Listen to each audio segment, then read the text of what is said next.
Welcome to online classes यार international school. आशा करता हूं कि आप सब ठीक होंगे, स्वस्थ होंगे। आज मेरे साथ करने वाले हैं आप क्लास 12 राजनीति शास्त्र चैप्टर 6 और आज फिर हम कंटेम्प्रेरी वर्ल्ड पॉलिटिक्स का chapter 6 that is the international organization, अंतर्राष्ट्रीय संगठन। और अंतर्राष्ट्रीय संगठन में जो आज हमारा टॉपिक फॉर डिस्कशन रहेगा वो होगा जो संयुक्त राष्ट्र की जो सबसे इम्पोर्टेंट जो शाखा है that is the United security council. और सिक्योरिटी काउंसिल के बारे में आज हम बात करेंगे कि इसकी मेंबरशिप अडॉप्ट करने के लिए योग्यताएं क्या है, मापदंड क्या है, क्या पैमाना रखा गया है। अगर कोई कंट्री संयुक्त राष्ट्र की जो सबसे महत्वपूर्ण जो शाखा है उसका मेंबर बनना चाहता है, उसका सदस्य बनना चाहता है, तो यूनाइटेड नेशन ने उसके लिए क्राइटेरिया क्या रखे गए, मापदंड क्या है, उसके बारे में डिस्कस करेंगे। और इससे पहले मैं आपको याद करा दूं, रिवाइज करा दूं, हमने बात की थी कोल्ड वॉर era के बाद की बदलती हुई परिस्थितियों के बारे में। जैसा कि आप जानते हो 1991 में सोवियत रूस का डिसइंटीग्रेशन हो जाता है, 14 अन्य देश बन जाते हैं। तो उस बदलती हुई परिस्थितियों में क्या विश्व की स्थितियां थी, परिस्थितियां थी, उसके बारे में हमने डिस्कस किया। आज का हमारा टॉपिक यही है, तो इसी टॉपिक को हम थोड़ा उसके बैकग्राउंड में जाते हैं। जैसा कि आप जानते हो कि 1945 में जो यूएन की स्थापना होती है और उसके तभी से लेके आज तक जो परमानेंट मेंबर्स है, जो उसकी सबसे मेन जो शाखा है आपकी सिक्योरिटी काउंसिल, सुरक्षा परिषद, उसके 5 ही मेंबर हैं और जो परमानेंट नॉन परमानेंट मेंबर्स हैं वो 10 हैं। टोटल सिक्योरिटी काउंसिल में 15 मेंबर्स हैं। तो बार बार ये मांग उठती रही है कि जो मेंबर्स हैं, परमानेंट मेंबर्स हैं, वो ज्यादातर वेस्टर्न कंट्रीज है, पश्चिमी कंट्रीज है।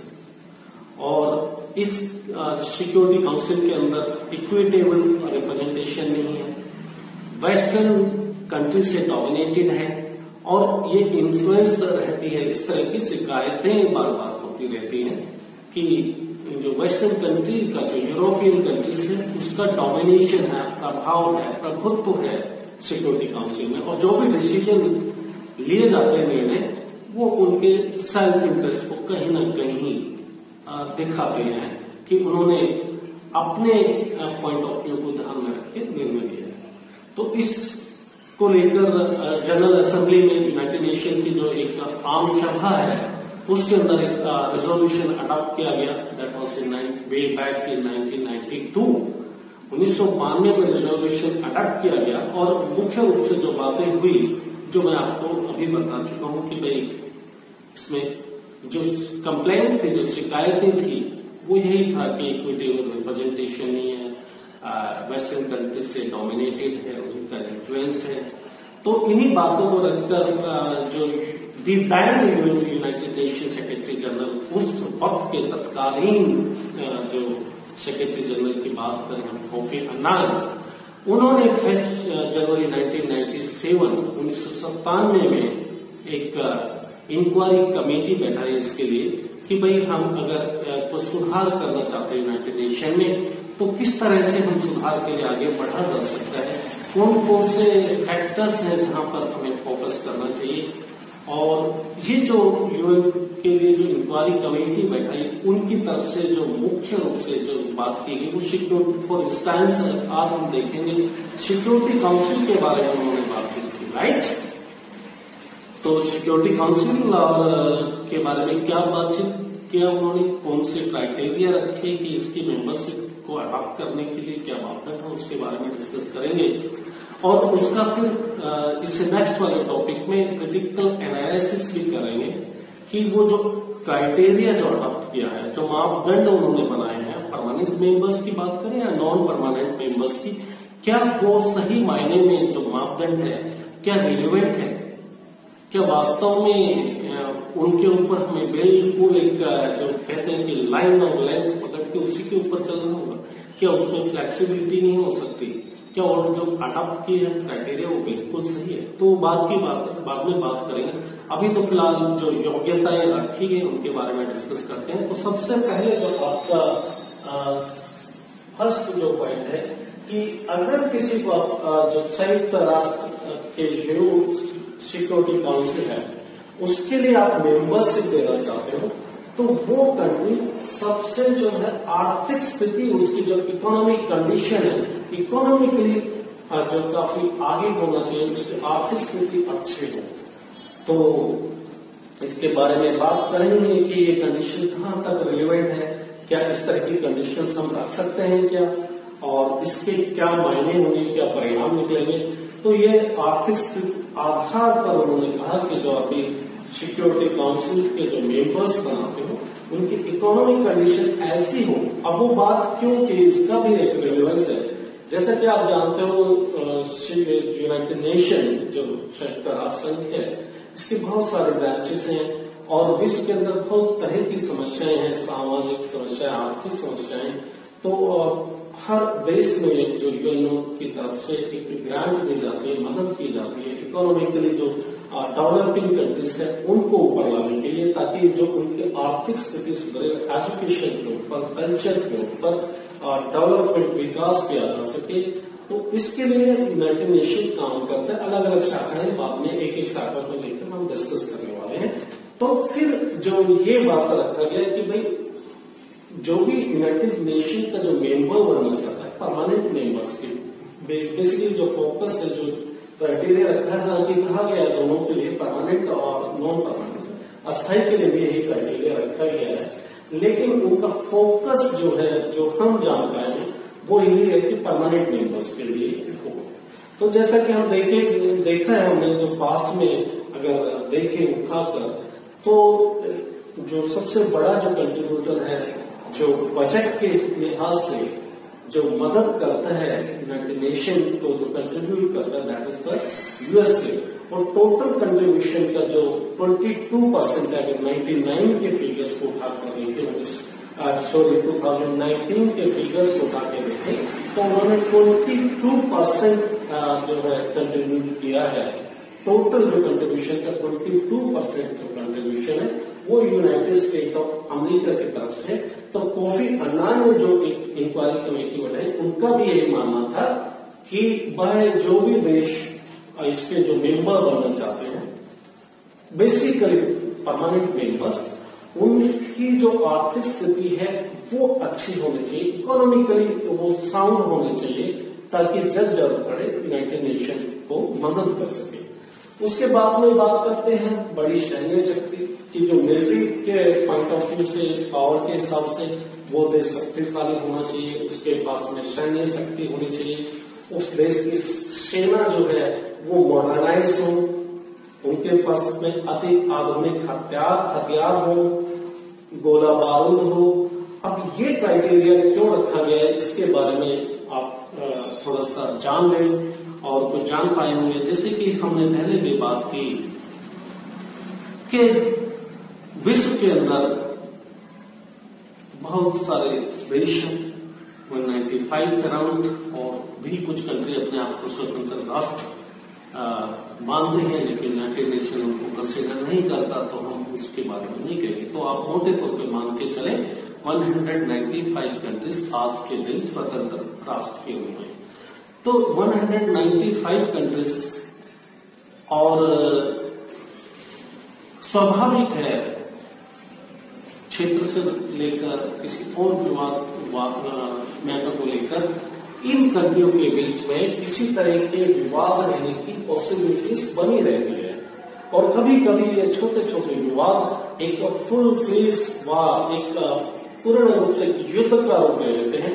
तो उस कंडीशन में हमने पीछे भी देखा है, मैं आपसे डिस्कस करूंगा, उस कंडीशन में होना क्या चाहिए, जो इसके मेंबर्स बनने चाहिए, उनकी मिलिट्री पावर ऐसी हो कि जो कंट्री इस तरह की हिमाकत करे, उनको अपने सैन्य शक्ति के मनोवैज्ञानिक तरह से डरा के रखा जाए। यानी कि जो बात अगर जो भी इनके परमानेंट मेंबर्स है वो कहे, वो वेटेज रखे और वो वेटेज तभी रखेगी वो कंट्री इकोनॉमिकली साउंड हो, मिलिटरी जो है उसकी पावर इतनी ज्यादा हो कि खोप खाए जो दूसरे देश है, जो दूसरे किसी अन्य देश की जमीन पर कब्जा करते हैं, क्षेत्र में कब्जा करते हैं, उनसे डरे। और अगर ऐसा नहीं भी मतलब मानते नहीं है तो उनके अगेंस्ट में जो यूएन के परमानेंट 5 मेंबर्स हैं वो एक मिलिट्री एक्शन के द्वारा, सैन्य शक्ति द्वारा उनको कंट्रोल करें, उनको ओवर करें। ठीक है बेटा, तो 2 बातें की हमने, एक तो इकोनॉमिकली साउंड होना चाहिए, दूसरा जो मिलिट्री के पॉइंट ऑफ व्यू से, मिलिट्री के पर्सपेक्टिव से वो अच्छा होना चाहिए, मॉडर्न इक्विपमेंट्स हो उनकी मिलिट्री जो हाईली ट्रेन्ड हो। अब बाद में बात करते हैं, अब जो थर्ड पॉइंट है कि आबादी के दृष्टिकोण से वो बड़ा राष्ट्र हो, जो उसकी पॉपुलेशन है, जो देश यूनाइटेड नेशन की मेंबरशिप चाहता है, परमानेंट मेंबर बनना चाहता है, उस देश की जो पॉपुलेशन, जो आबादी के लिहाज से वो देश काफी उसकी आबादी अच्छी खासी हो। अब ये क्राइटेरिया के पीछे यूनाइटेड नेशन का मकसद क्या रहा होगा, जो कोफी अन्नान ने जो इंक्वायरी कमेटी बनाई, उन्होंने जो रिपोर्ट दी, वो क्यों चाहती थी कि जो कोई भी मेंबर बनना चाहता है उस देश की आबादी ज्यादा हो, कितनी हो, इसके बारे में उन्होंने कहीं पर चर्चा नहीं की, लेकिन उसकी पॉपुलेशन ज्यादा होनी चाहिए। पॉपुलेशन ज्यादा होने के अपने आप में कुछ नेगेटिव इम्पैक्ट भी है और पॉजिटिव भी होते हैं, लेकिन ये इस बातों को ध्यान में रख के कहा गया है, वो देखने वाली बात है डिस्कस करने के बाद। और नंबर 4 जो आपका पॉइंट है, संयुक्त राष्ट्र के बजट में लगातार योगदान करने वाला, वो लगभग हमने जो पहला है बड़ी आर्थिक स्थिति हो उसकी, तो उसी में आ जाता है बेटा कि बजट जो संयुक्त राष्ट्र को हमने कहा कि बहुत सारे काम करने होते हैं, महामारी से लड़ना है, विश्व के अंदर पैंडेमिक जैसी सिचुएशंस आती हैं या गरीबी है, फिर बहुत सारे कॉमन डिसीजेस हैं जो एक देश से दूसरे देश तक फैल जाती हैं, उनको कंट्रोल करने के लिए, या फिर गरीबी है, बहुत सारी समस्याएं हैं विश्व के अंदर, जहां पर एक आप कह लीजिए आम शब्दों में अगर बात करें तो पैसे की जरूरत पड़ती है, तो उसका बजट अच्छा खासा हो, वो यूएस के जो यूनाइटेड नेशन के बजट के अंदर कंट्रीब्यूट कर पाए।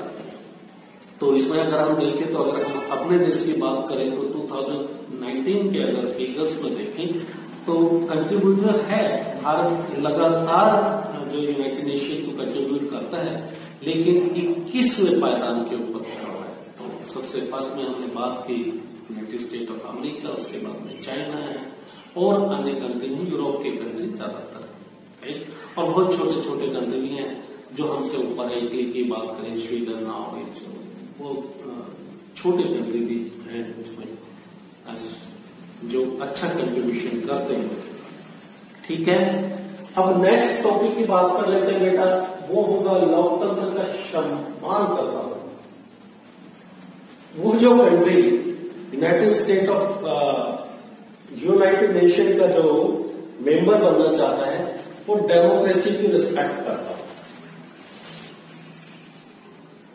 वो कंट्री डेमोक्रेसी की रिस्पेक्ट करे।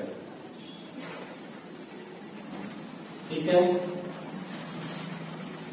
अब डेमोक्रेसी की रिस्पेक्ट करने का मतलब यही हो, कहने का मतलब यही है कि वो जो देश है वो एक डेमोक्रेटिक कंट्री हो, डेमोक्रेटिक वैल्यूज का रिस्पेक्ट करे, ह्यूमन राइट का रिस्पेक्ट करे, ह्यूमन राइट की वायलेशन उस देश में ना हो।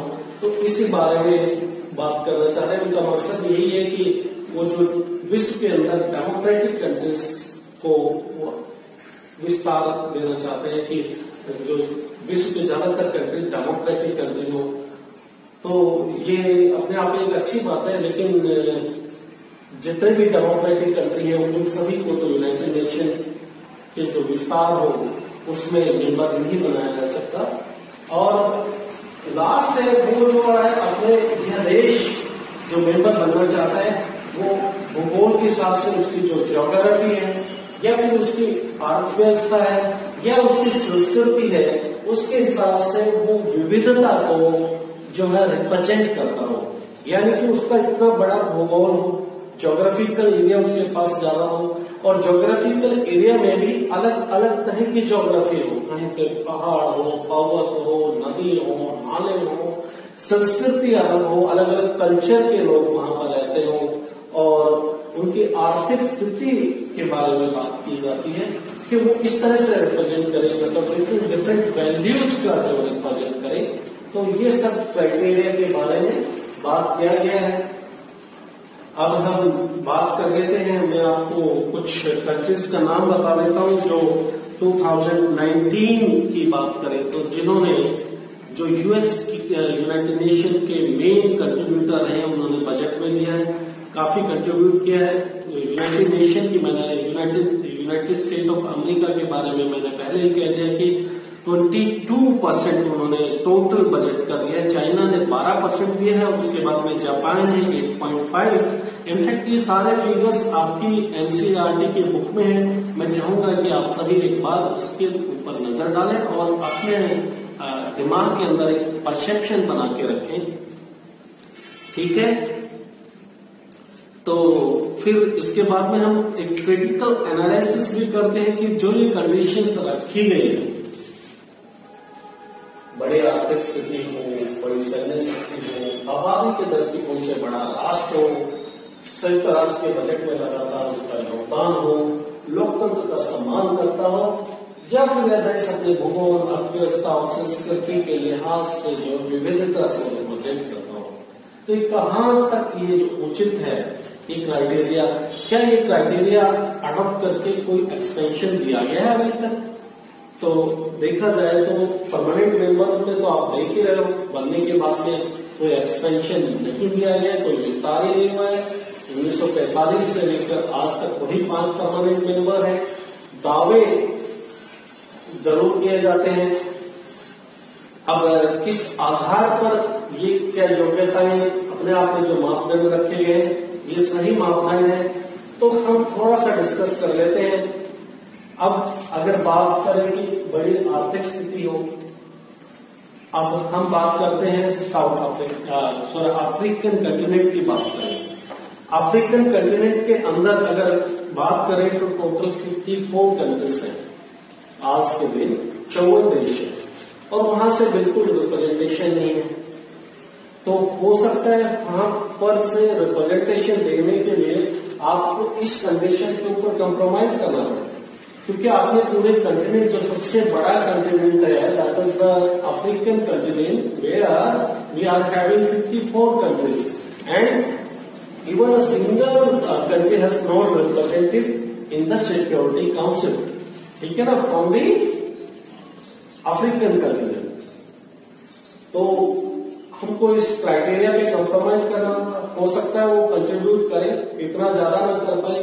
सैन्य शक्ति की बात करें, मिलिट्री पावर कहीं ना कहीं थोड़ा ठीक भी है कि मिलिट्री पावर होनी चाहिए, लेकिन जिस तरह के अगर आप पास्ट का इतिहास उठा के देखोगे, यूनाइटेड स्टेट ऑफ अमेरिका ने अपनी मिलिट्री पावर का बगैर यूएन के मैंडेट के, यानी कि यूनाइटेड नेशन से बगैर इजाजत लेकर बहुत से देशों के अंदर उन्होंने इंटरफेयर किया है, ठीक है ना, अपनी मर्जी से। अगर यूनाइटेड नेशन ने मिलिट्री एक्शन के लिए प्रपोज भी नहीं किया, उस प्रपोजल को पास भी नहीं किया, उसके बावजूद जो है इन्होंने अपनी मिलिट्री पावर की फोर्स दिखाते हुए, ताकत को दिखाते हुए बहुत सारे देशों के इंटरनल मैटर्स की बात करें या दो देशों के बीच में मतलब युद्ध जैसी परिस्थितियां बनी है, तो किसी एक देश के जो लीडर हैं उनको पद से मुक्त कर दिया गया। मैं बात कर रहा हूँ इराक की,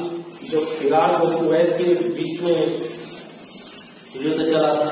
ऐसी बहुत सारी परिस्थितियां बनी हैं, हम डिस्कस करेंगे और आपको भी ये पढ़ना चाहिए। तो अगर मिलिट्री पावर होगा तो अपनी मिलिट्री पावर का नाजायज गलत इस्तेमाल न करे, वो बात ध्यान में रखी जानी चाहिए। आबादी के दृष्टिकोण से मेरे समझ में से बाहर है कि उसकी आबादी क्यों ज्यादा होनी चाहिए। अपने आप में जितने भी आज के दिन देखा जाए तो चाइना की आबादी हमसे ज्यादा है और कुछ सालों में हम उनको कंट्रोल उनको ओवर पावर कर जाएंगे, हम उसको क्रॉस कर देंगे, तो ये आबादी वाली कंडीशन अपने आप में इसके कई मायने हैं, बहुत सारे ड्रॉबैक्स भी हैं, लेकिन काफी डिस्कस किया होगा वो हमसे काफी बेहतर जानते हैं।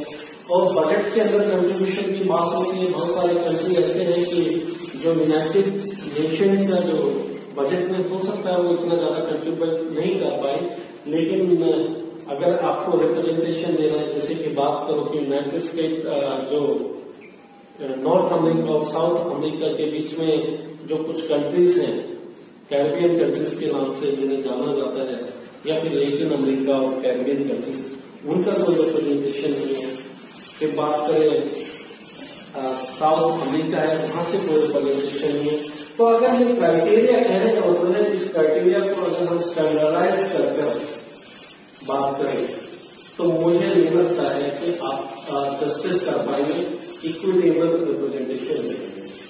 लोकतंत्र का सम्मान करता हुआ अपने आप में बहुत अच्छी बात है, डेमोक्रेटिक कंट्री बहुत अच्छी बात है, लेकिन इसके बावजूद भी आपने जो नॉन डेमोक्रेटिक कंट्रीज हैं उनको भी रिप्रेजेंटेशन दिया। मैं बात कर रहा हूँ चाइना की, और आप देख सकते हो किस तरह से जितने भी, अगर चाइना की बात करें तो बेटा उसकी सीमा से लगभग मैं बात करूं आपके साथ तो 12 कंट्री लगते हैं, 12 देश चाइना की सीमा से लगते हैं, और इन्हीं 12 देशों के साथ में लगभग 24 विवाद चाइना के साथ में है।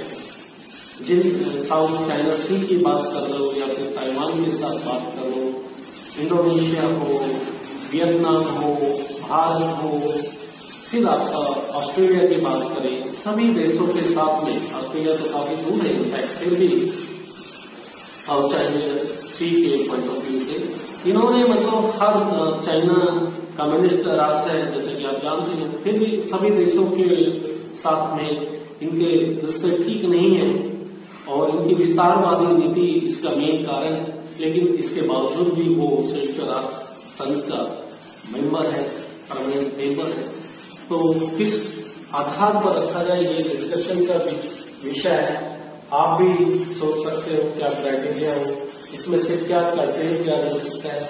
आप अपने दिमाग का इस्तेमाल कीजिए, जरूरी नहीं है कि जो क्राइटेरिया है आप अपनी तरफ से सोचें, ताकि आपके दिमाग में नए नए आइडियाज जनरेट होने की एक आपके दिमाग को हैबिट होगी, राइट। तो एक क्वेश्चन पूछता हूँ, अभी मैंने बताया कि 195 कंट्रीज हैं और जो 193 तो मेंबर्स हैं यूनाइटेड नेशन के। 2 कंट्री कौन से हैं जो नॉन मेंबर ऑब्जर्वर के रूप में हैं, आप बताइए। चलो मैं आपको आइडिया दे देता हूँ। होली सी एक कंट्री है, लेकिन होली सी कौन सा कंट्री है, कौन से कंटिनेंट में आता है? क्या ये होली सी किसी एक हिंट दे देता हूं, किसी देश की कैपिटल है और उस कैपिटल के अंदर बसा हुआ एक देश है। आप मुझे बताएं, कमेंट करके बताइए कि कौन सा देश है, राइट। और फिर एक और भी देश है जो अपने आप को इंडिपेंडेंट मानते हैं और बहुत सारी जो यूनाइटेड नेशन की जो एजेंसीज हैं उनके मेंबर भी हैं। द कुक आइलैंड्स और न्यूएल, ये कंट्री है जो अपने आप को स्वतंत्र राष्ट्र के रूप में बातें करते हैं कि हम स्वतंत्र हैं। और ताइवान की जहां तक बात है, ताइवान को यूनाइटेड नेशन एक इंडिपेंडेंट नेशन के रूप में कंसीडर नहीं करता है, हालांकि वो उनका कहना है कि ये इसको people Republic of China he represent करता है। तो लेकिन ताइवान अपने आप को एक स्वतंत्र राष्ट्र कहता है।